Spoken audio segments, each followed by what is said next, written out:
Hello, friends. My name is Lynette.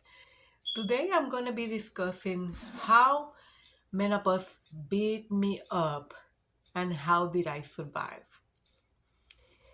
So, one of the things that I would like to say is that menopause is just a transition in a woman's life, right? Is when you're changing your life, and usually this occurs around from 45 to 55 or so years old.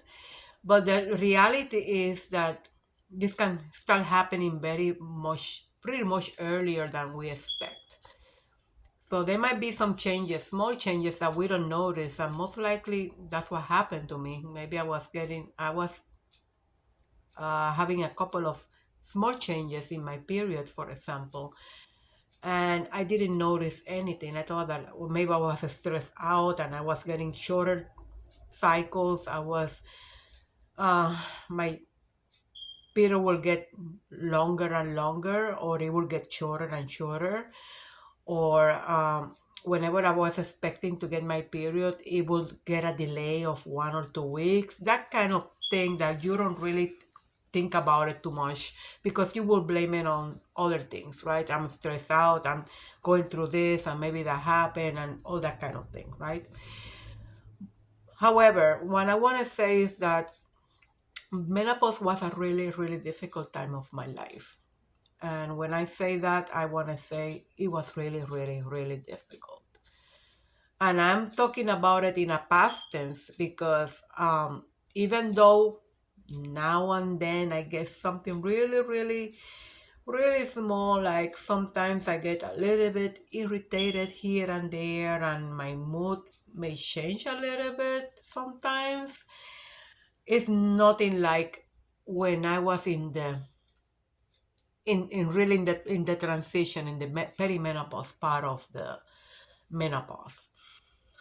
Uh, and I want to say that what affected most in my case from being in perimenopause was the mental part of the transition. And what I mean by that was that, okay, yes, I did got hot flashes, I got the night sweats, I got insomnia, I couldn't sleep at night.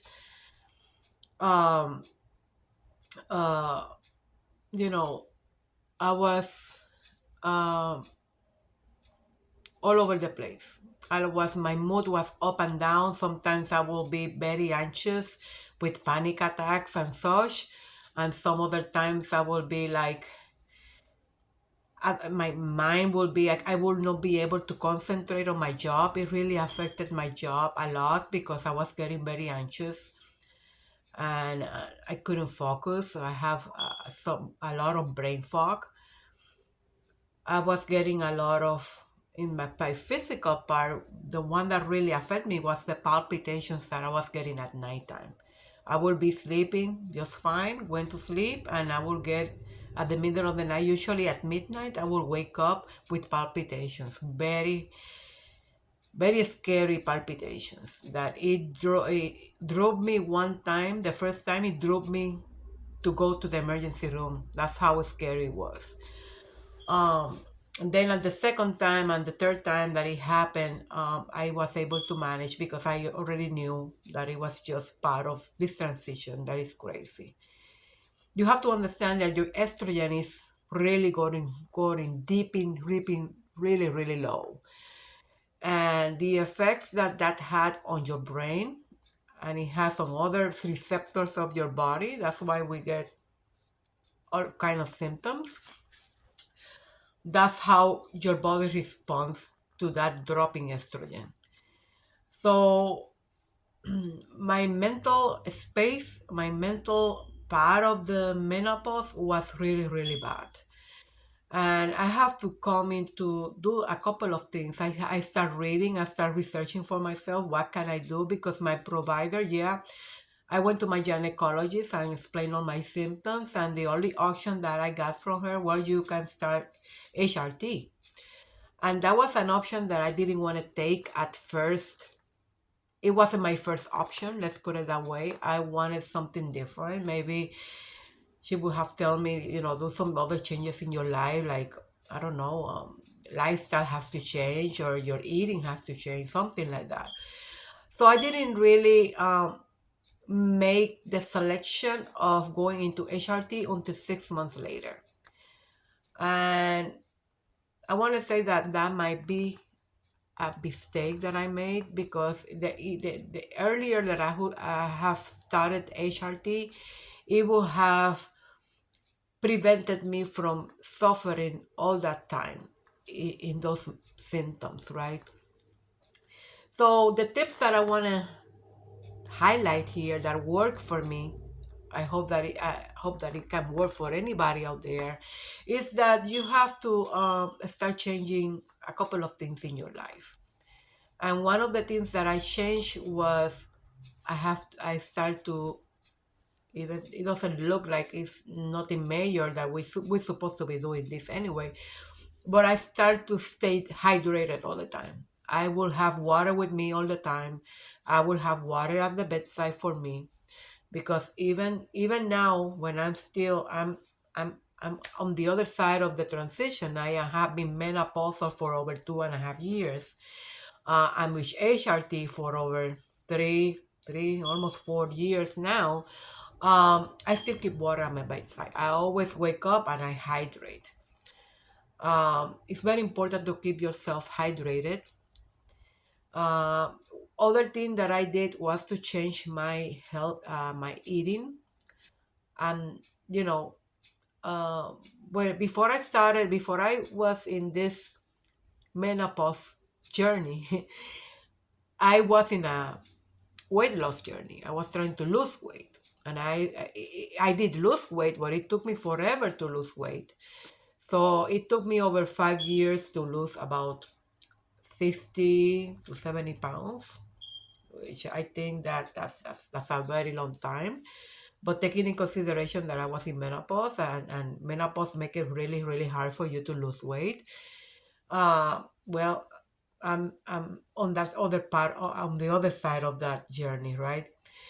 So I did start to eat different. I start to incorporate more protein in my diet, when high in protein. I did start supplementing myself with multivitamins and minerals, that including calcium and vitamin D, which is very important for your bones, because you know that once you start in menopause, you're more susceptible for osteoporosis. So I started to grill, air fry, or boil my food. I haven't been frying anything for a very long time now. I want to say may fry I haven't fried anything for over 2.5 years. Everything I do is roasted, or is grilled, or is uh, air fried, or is boiled. So because I want to lower my cholesterol, I was starting to have some high cholesterol that I never have in my life. High cholesterol, I never have high LDL cholesterol high in my life, not even when I was very overweight. Let's put it that way. I never had no problems with cholesterol. Now that you are menopausal and getting older, you get all these problems with cholesterol and LDL being high, and triglycerides and all that. So now you have to watch yourself about, that's a part of menopause that also affects your heart. So now we're more susceptible, to put it that way, to get heart disease. So you have to really watch your heart. You have to take care of your heart. So the eating, going high in protein, going kind of low on your fat as much as you can. Try not to fry anything. Boil, grill, or air fry is a good option. I don't want to say that I'm trying, and that's only me. That's only me because I want to do it, because I feel that it helps me a lot to eat a kind of low carbohydrate diet, meaning that I don't, I try not to consume a lot of processed food. I'm not going to say that I'm zero processed food, because that wouldn't be correct.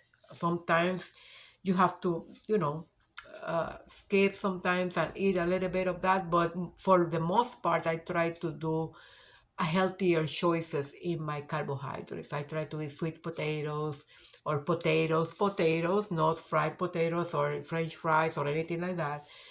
And I try to eat my lean meat like chicken breast, chicken tenderloins, pork chops, which are lean and cut thin.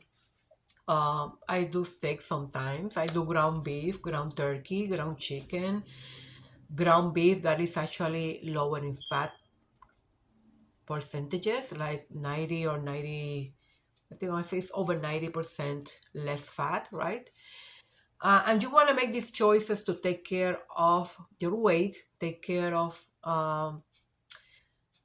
not having high cholesterol because you have to be careful about that.